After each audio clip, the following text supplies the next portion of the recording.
Welcome to Wrestling with Heart, a podcast looking at pro wrestlers giving back to their community.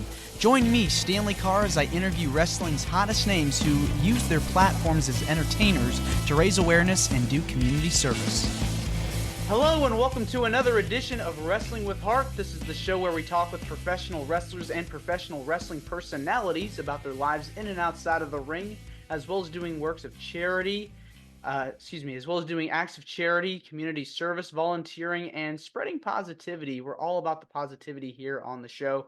And I've got a very special guest with me here.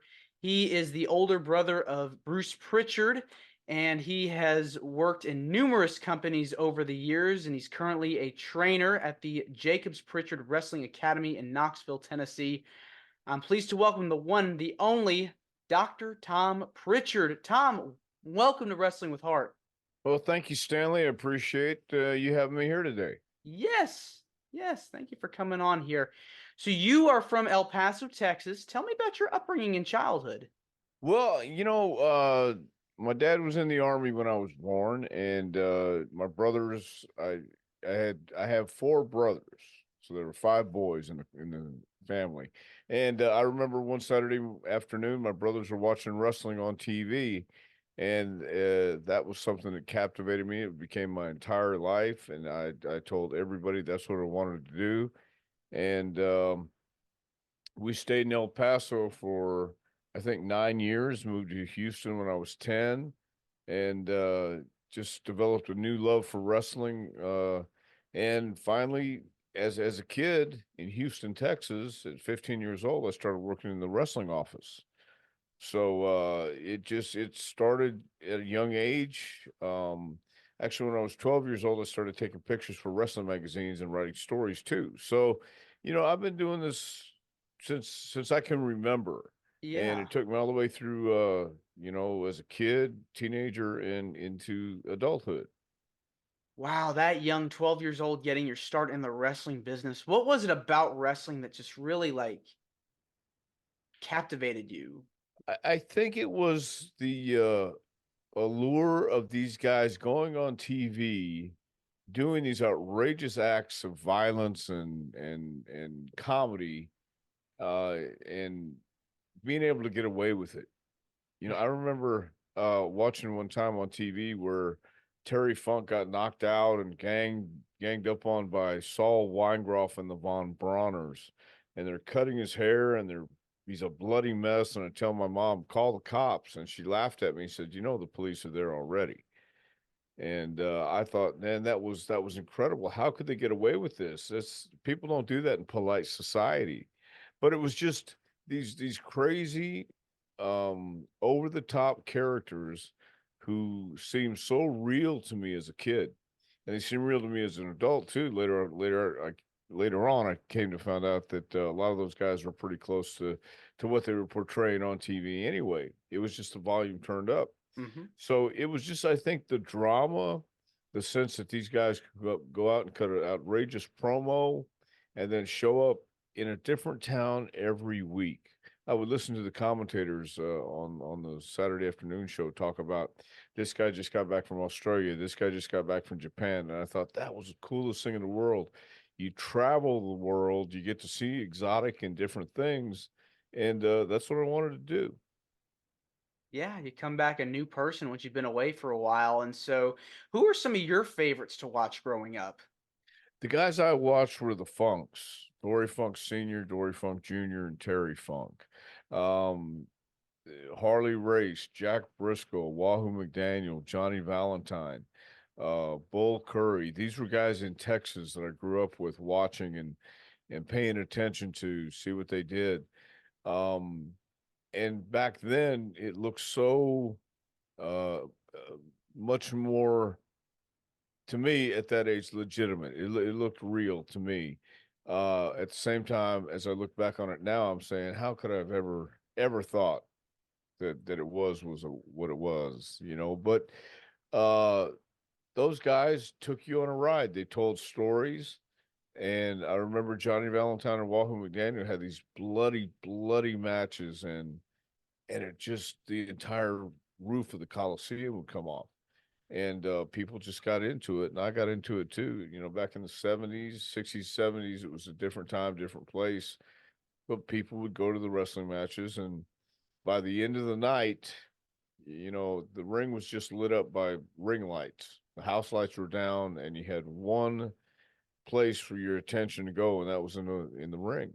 Mm-hmm. And by the end of the night, you would look up at the ring lights, and the cigarette smoke would be billowing up above, and these guys would be fighting to the death. And it was just, to me, it was the greatest way to live your childhood, man. It was really, really cool. Yeah, definitely. When it comes to professional wrestling and the crowds, there's a lot of energy, and the energy level is intense. When it comes to the people that are watching these gladiators, essentially, they're battling out, they're duking it out to see who's the better man or better woman, and so it definitely requires a lot of crowd participation. So it's really, once you get into it, I mean, it's hard to get out of it. Well, it was a different style back then. It was a different era back then. The people and the world was a different place, and there was more selling. There was more emphasis on holds. There was more emphasis on telling stories. And not that they don't do that today, but it's a much faster pace, and uh, it's a different era, different time and place. But as you can see, it's still storytelling, and it's still getting people involved and relating to the characters. Just keeps going and going and going. The cycle just continues. You had mentioned you had started in the business at 12 years old, writing for news articles and magazine articles. What was that experience like? And at what point did you decide, I want to get in the ring? Well, I always wanted to get in the ring. The writing for the magazines and corresponding with magazines was just a means to an end. And uh, they used to have wrestling magazines, a lot more wrestling magazines than they have today on the newsstand. And I would go all the time and get as many wrestling magazines as I could, and they would have correspondence from different parts of the country. And I wrote in to be a correspondent to Jim Melby and Norm Keizer with Wrestling News. And I started writing articles for them. And then I said, could you send me a press pass so I could maybe get down at ringside and start taking pictures? Well, that was a shot in the dark, but they actually sent me a press pass. And my brother, Ken, actually called the promoter in Houston, a guy named Paul Bosch, and set up a meeting with me at 12 years old to show him this press pass and ask if I could take pictures at ringside.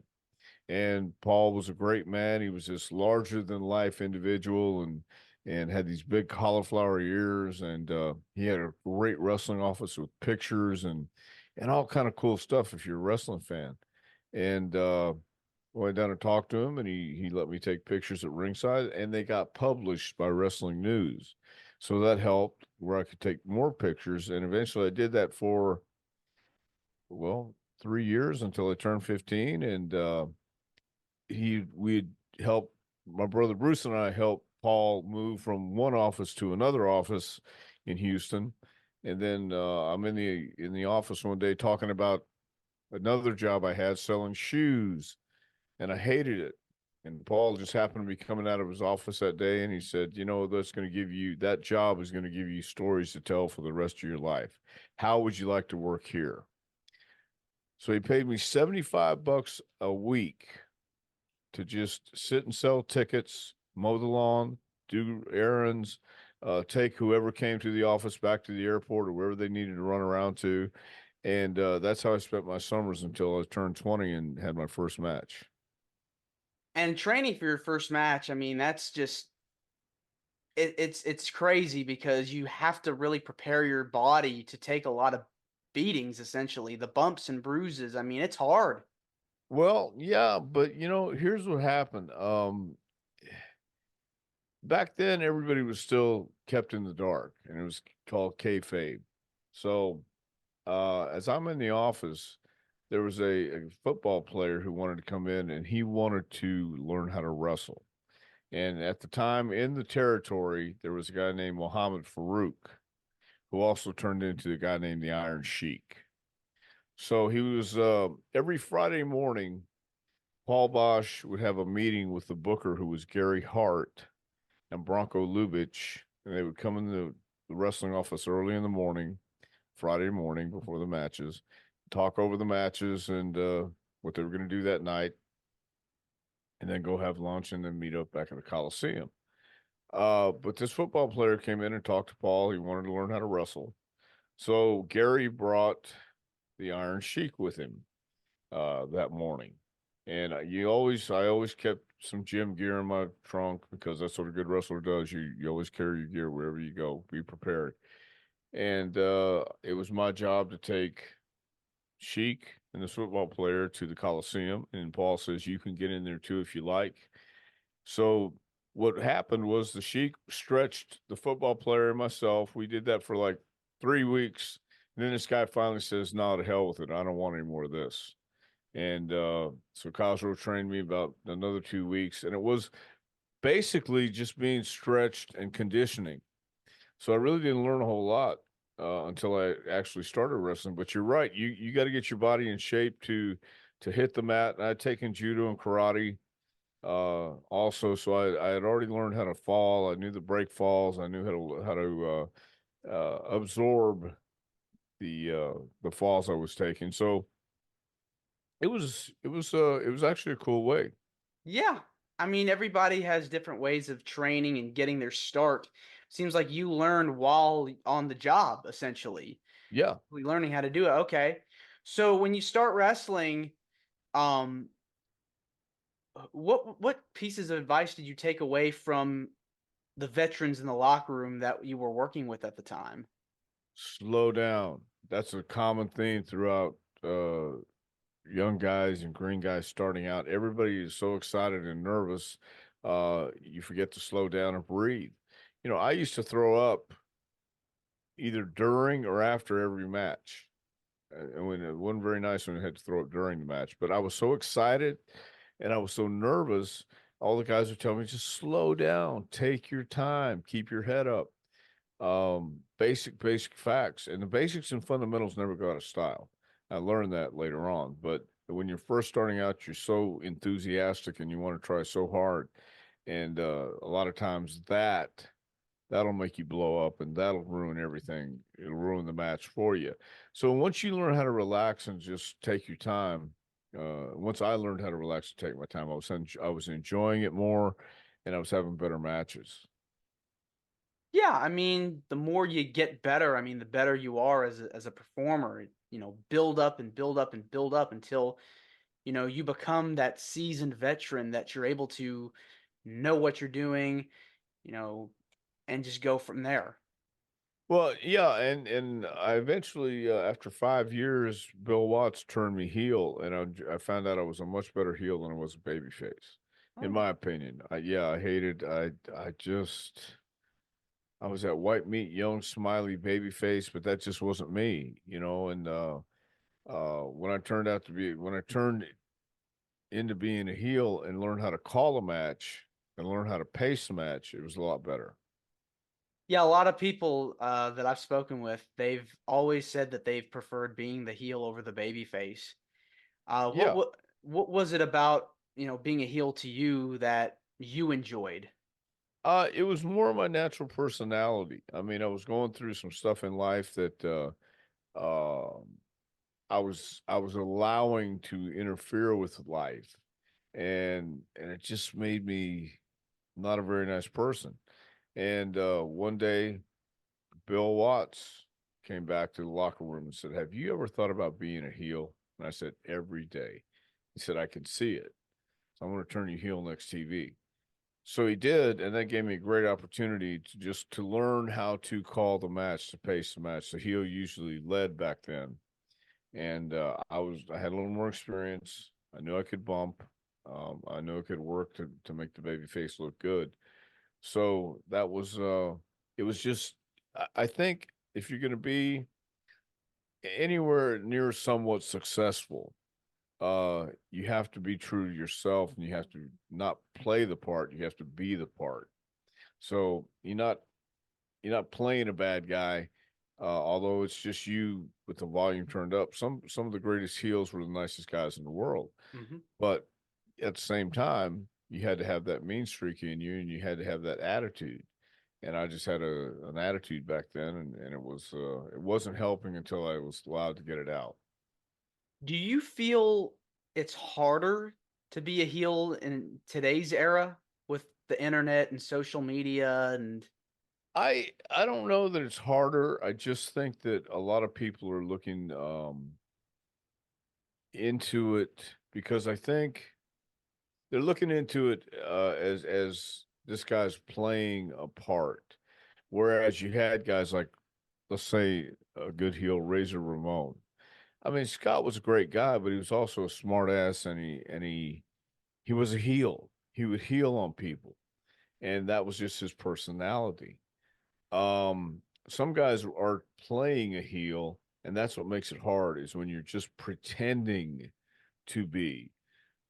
You know, there was a guy, Terry Funk, who would actually feel pain during the match. He understood what it felt like to have somebody drop an elbow or a knee on his leg or his neck, and he could feel the pain.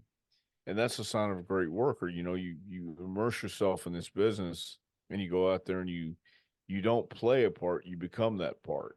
So these days, a lot of the guys and gals who get in, they think it's all pretend, and we're doing a show and everybody's in on the game and the work and what's going on.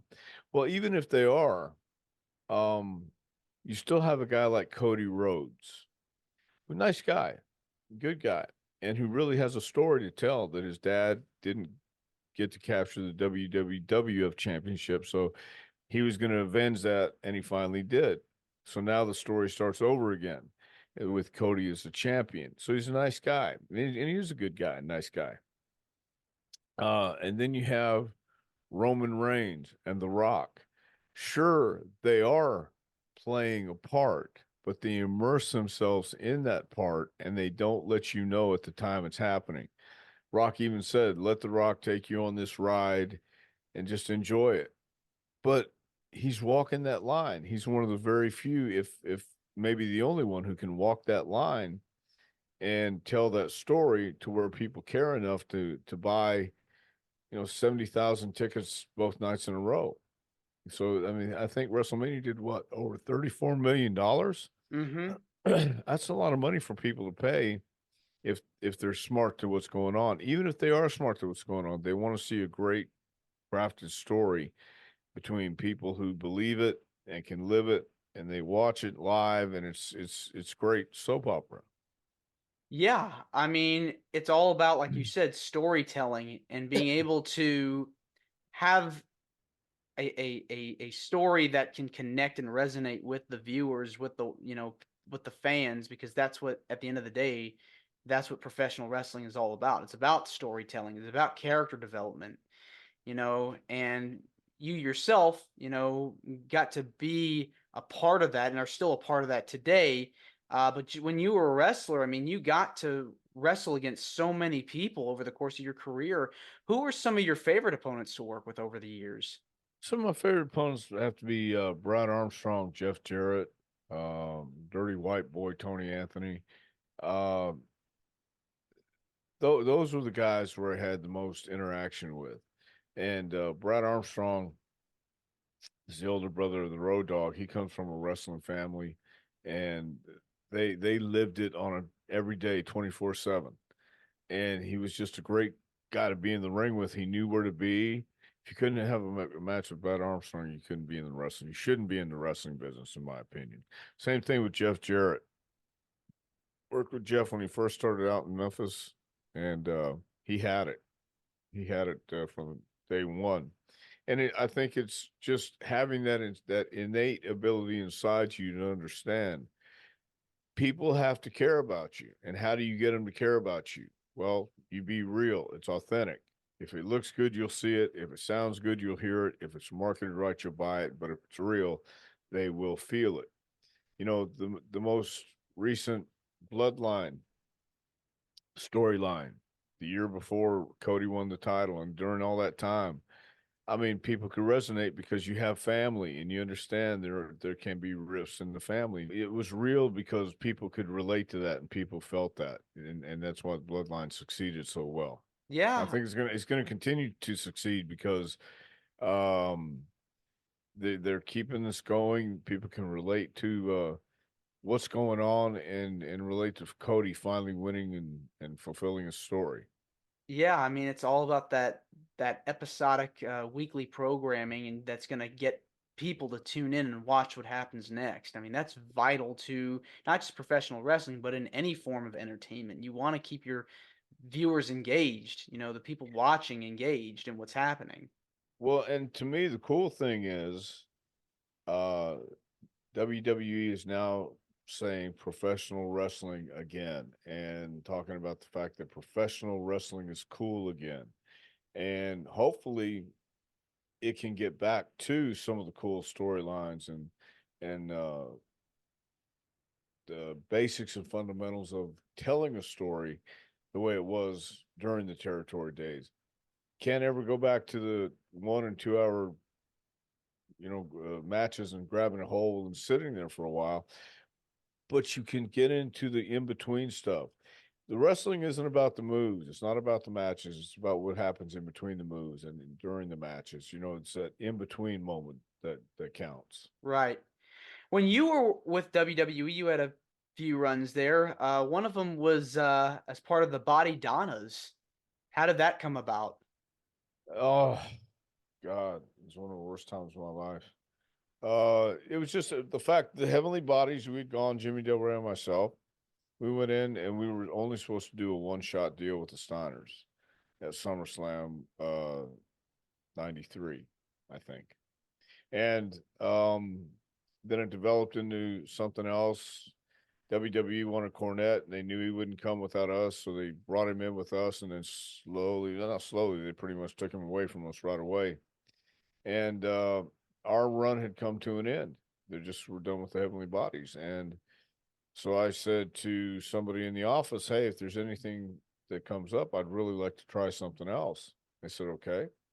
How would you like to cut your hair and dye it blonde and be a body Donna? And I said, absolutely not. And they said, all right, cool. Hung up the phone. Then I thought about it and I called back and said, well, it's just hair. Maybe so. I'll try it.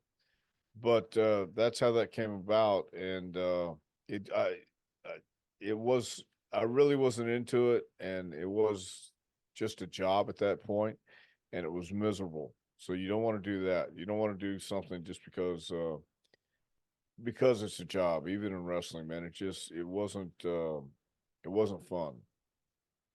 Well, and also you want to find something that you can kind of sink your teeth into, that you Right. can get, like, geez, this is something that I can really make money with.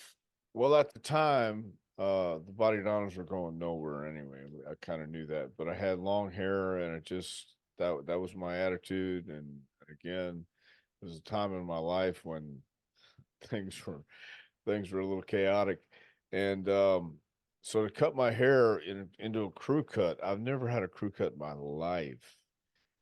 So now you can see my eyes, you can see my face, and it's like, oh my gosh, I can't hide under my hair anymore. So that didn't fit very well, and we kind of knew it. We knew it was going to be it was going south real fast. And it was the interesting thing around this time was that WWE was working with Smoky Mountain and the USWA. It was kind of like the precursor to the developmental system, what we see Right. today. And you had a hand in training and working with some of the greats in the industry, like The Rock and Kurt Angle and Mark Henry. And look what you were able to do. I mean, you turned them into household names. Uh, what was that experience like? Well, that was a real cool experience that I got to do. I mean, I was offered the gig as soon as the Body Donna thing was up too, and all Vince told me is you're gonna have to spend a little more time in Stanford. And I said that's great. I'll spend more time in Stanford. So it really was a lot of fun. They set up a ring in the studio in the warehouse over off 120 Hamilton Avenue, I think it was, and we got to train every day. So then I got to go on the road with the guys and put a mask on and work with them in their first matches. And so it was a great experience. It really was. It started out real cool, and then it went back to Louisville and Memphis, Cincinnati, and had various developmental territories that I would get to fly out to every other week and check out and look at and see the talent. So that became a really instrumental part in transitioning into a trainer.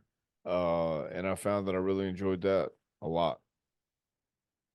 It's amazing to see the progression of these young men and women and these guys that were able to become superstars today. I mean, working with The Rock, back then, I mean, I know he talks about his early days, his early career, and how he owed, his success to, you and to everyone that was working with him back then. I mean, can you believe, what he was able to do? Well, yeah, you always knew Rock was going to be a top guy. I mean, you could see that in him. He had everything to be a top guy. I don't think anybody could have said he was going to be the number one star on the planet at one time where everybody would know his name.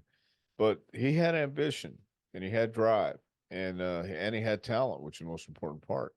But without the ambition or drive, that talent doesn't mean a thing. So yeah, it was very cool to see him. Mark Mark Henry. Uh, my God, who else came through? Trying to think. Randy Orton came through, and we had a tryout match with him too in the studio, and it was known he had a great look in the very beginning too, and so it was a cool transition period. It really was. Yeah, it definitely was. For you, what was the most rewarding part about becoming a trainer? I think just watching people fulfill their dream, live out their dream, and get hired, get signed. Since the JPWA has been in existence, we've had two people signed, Ivy Nile and Channing Lauren Channing, Stacks. Yep. Yeah. So they NXT. yes. So they started out with the JPWA. So in the last 6 years, we've had two people signed to WWE. We've had numerous people signed to the NWA. And I think as a trainer, that's what you want to see. You want to see your students succeed, live their dream, get signed by a company.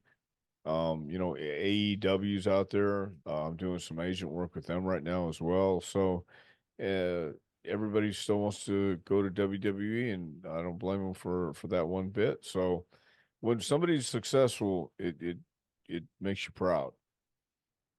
Yeah, and you started that school with Kane, with Glen Jacobs. What made you want to start your own school? Well, Glenn was running for uh, the mayor of Knox County, and we were doing campaign stuff. And one day we were having lunch, and I mentioned I was doing a seminar in Atlanta.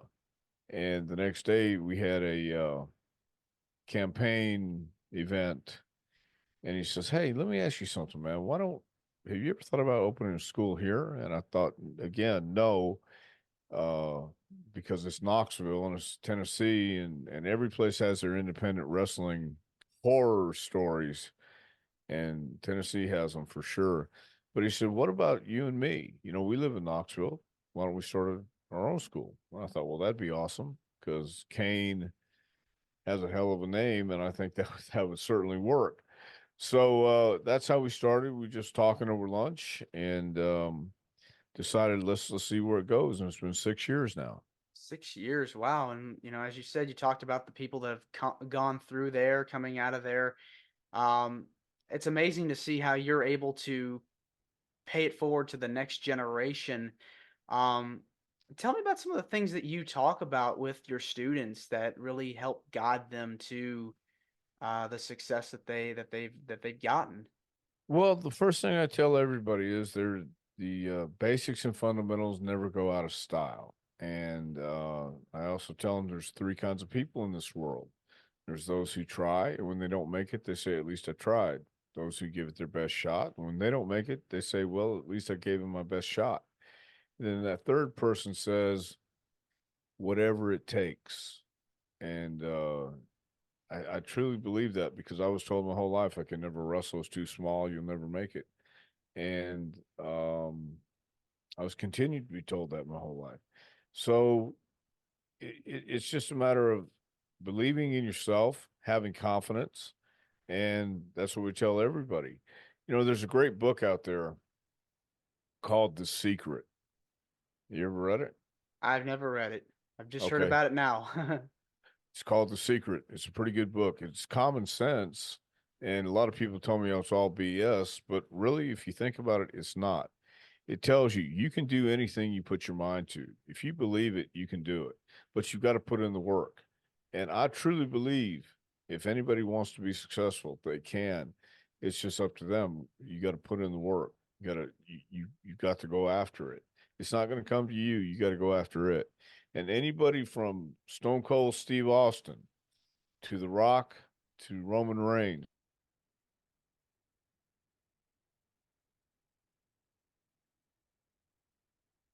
Oh, screen is frozen again. Oh yeah, you froze that time. Okay. Oh, sorry about that. Yeah, my internet connection is unstable. I don't know what happened. I'm sorry about that. Anyway, you can finish what you're saying. Well, I was just going to say, it's up to you to go out and do the work. If you're going to be in this business, you got to go to the gym. You got to look like you're able to fight. You got to look like you're able to do something. You don't have to be the biggest guy in the world, but at least look like an athlete when you get in there. And you guys have put on some benefit shows too, right? Well, as a matter of fact, just last night in La Follette, Tennessee. In fact, that's where the school's at, La Follette, Tennessee. Glen showed up, and we did a fundraiser for Children's Hospital here in Knoxville. So that's one of Glen's very favorite places to help out. And we did $1,500 in pictures, and we got a couple donations too. So I'm not sure what the total was last night, but we did pretty well. Yeah, I mean, and you guys have done shows, I'm sure, fundraisers previous too. Yeah, the last time was Harriman, Tennessee. Glen showed up for that one too, and he always signs special posters, special edition pictures, and all the proceeds go to Harriman Athletics, and there've been a lot of other stuff too over the years. What is it about helping others that gives you the most joy? Well, I think just seeing people being helped and appreciating the help, knowing that we did something that at least was beneficial to the community and to someone who's going through that time of need. So, yeah, it does do you good to do good deeds. Yeah.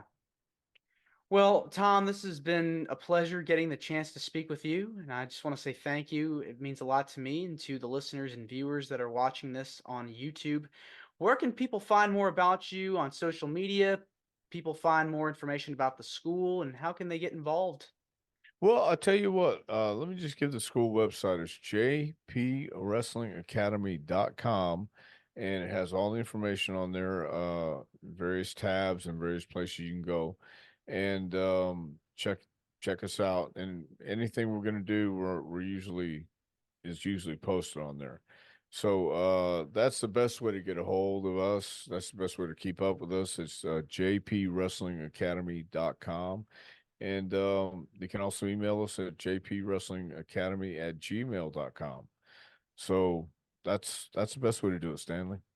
Awesome. Well, Tom, thanks again, and you're more than welcome to come back. Well, thank you very much. I appreciate it. Yes. All right. Take care. You too. All right. Bye-bye. This is Wrestling with Heart. I hope you found this podcast to be informative and entertaining. If you did, please hit the subscribe button and look out for the next edition.